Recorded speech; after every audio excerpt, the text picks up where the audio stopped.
खासदार संजय राऊत बोलतायत, आपण थेट जाऊयात। लोकसभा निवडणुकीत फासावर लटकवण्याचा प्रयत्न भाजपने केला हे त्यांना समोरून सांगावा लागेल, नाहीतर त्यांना भाजपचा किंवा संघाचा शिक्का पुसता येणं कठीण आहे। विधानसभा निगम को लेकर आपने कहा सर कि उनके ऊपर अब बीजेपी का ठप्पा लग चुका है क्या? देखिए, उज्ज्वल निकम एक अच्छे वकील हैं,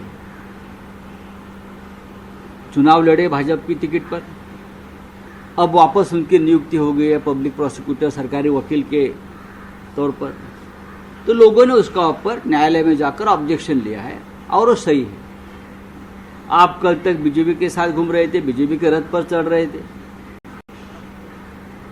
तो बीजेपी का सिक्का आपके ऊपर ठप्पा लगा है। तो आपको ये बताना पड़ेगा कि जरूर मैंने कसाब को फांसी देने के लिए मदद की, लेकिन कुछ बीजेपी के लोगों ने मुझे भी लोकसभा चुनाव में फांसी देने की कोशिश की, मैं हार गया हूँ और मुझे माफ कर दीजिए, ये उनको कहना पड़ेगा।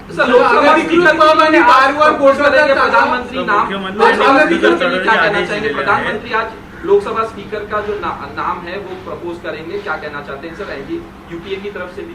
देखिए, हमारी इंडिया गठबंधन के लोगों की आपस में चर्चा चल रही है, मैं भी दिल्ली में निकल रहा हूँ, कांग्रेस के वरिष्ठ नेता से चर्चा हो रही है और भी हमारे साथी उनसे चर्चा हो रही है।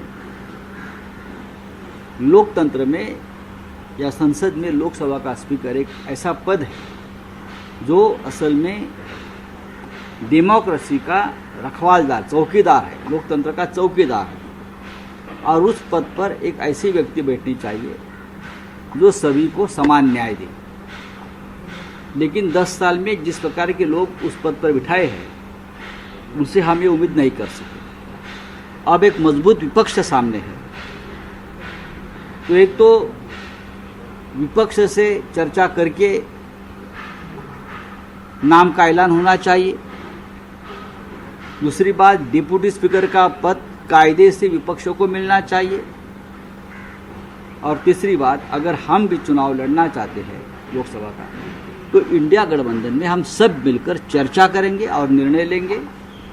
राहुल गांधी जी हो, खरगे जी हो, उद्धव ठाकरे जी हो, शरद पवार साहब हो, ममता जी हो, या और नेता है, आपके नेता है, हम अभी चर्चा करेंगे। उसके लिए मैं नए चेहरों को देख रहा हूं, जो एमएलए छोड़ के गए हैं उनसे भी बातचीत चल रही है, उनको भी कंसीडर कर सकता हूं, तो क्या शिवसेना भी इस तरह से देखेगी आपकी पार्टी? हम भी नए चेहरों को जरूर संधि देंगे, जरूर देंगे, लेकिन टाइम है। चलो, थँक यू। आदेश दिले आयुक्तांना, पुण्यातील पबवरती बुलडोजर चढवण्याचे आदेश दिलेले आहेत, और तो उशिरा जाग आली की पुणे आणि नाशिक ही 2 शहरं ड्रगच्या विळख्यात गेलेली आहेत पूर्णपणे। जसं आम्ही उडता पंजाब म्हणतो, बँकॉक, लाओस, अशा पद्धतीनं पुण्यात हजारो कोटीचे ड्रग्स, नाशिकमध्ये हजारो कोटीचे ड्रग्स कुठून येत आहे? ते गुजरातमधून येत आहे, सिद्ध झालं आहे। गुजरात हे ड्रगचं सगळ्यात मोठं केंद्र आहे। मुंद्रा पोर्ट, हजारो कोटीचं ड्रग्स तिकडे उतरत आहे, काही पकडलं जात आहे, काही महाराष्ट्रात किंवा इतरत्र वळवलं जात आहे। आणि हे सगळे कोण आहेत याचा तपास, यांना राजकीय संरक्षण कोणाचं आहे याचा तपास होणं गरजेचं आहे। हा पैसा कोणत्या राजकीय पक्षाच्या कार्यात वापरला गेल्या काही वर्षात, यांना कोणी संरक्षण दिलं आहे? या काळात पुण्याचे पालकमंत्री कोण होते? पुण्याचे पोलीस आयुक्त कोण होते? पुण्याचे लोकप्रतिनिधी कोण होते? हा एक अत्यंत मोठा तपासाचा विषय आहे।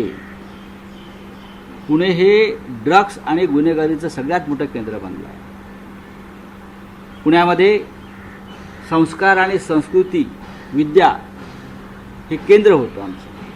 आज पुणे दुर्दैवानं गुन्हेगारी, अंमली पदार्थाचं मुख्य केंद्र महाराष्ट्रातलं होऊ पाहत असेल, तर त्याला जबाबदार या राज्याचे गृहमंत्री देवेंद्र फडणवीस, त्यावेळचे पालकमंत्री पुण्यातले, आणि आतापर्यंत गेल्या 5 वर्षात जे पोलीस आयुक्त पुण्याला लाभले आणि लोकप्रतिनिधी लाभले, ते सगळे त्याला जबाबदार आहे. चंद्र पाटील म्हणतात की मी पालकमंत्री असताना अशा कुठल्याच गोष्टी घडल्या नाही. कुठे ते कोल्ड वॉर सुरू झालाय का यांचा ते पालकमंत्री? पाहू आपण.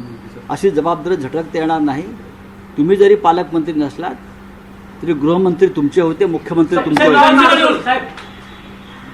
राऊत माध्यमांशी संवाद साधत होते. त्यावेळी आम्ही नव्या चेहऱ्यांना संधी देऊ, त्यासोबतच उडता पंजाब म्हणतो अशा पद्धतीनं पुणे नाशिकमध्ये येणारे ड्रग्ज गुजरातमधून येतात असा दावा राऊतांनी केलेला आहे. यामागे कोण आहे, त्यावेळचे पुण्याचे पालकमंत्री कोण होते, या सगळ्या गोष्टींसाठी कोणत्या राजकीय नेत्याचा पाठिंबा आहे, हे सगळं तपासलं पाहिजे. आणि या सगळ्या गोष्टींसाठी गृहमंत्री देवेंद्र फडणवीस जबाबदार असल्याचं वक्तव्य देखील यावेळी माध्यमांशी बोलत असताना खासदार संजय राऊतांनी केलेलं आहे.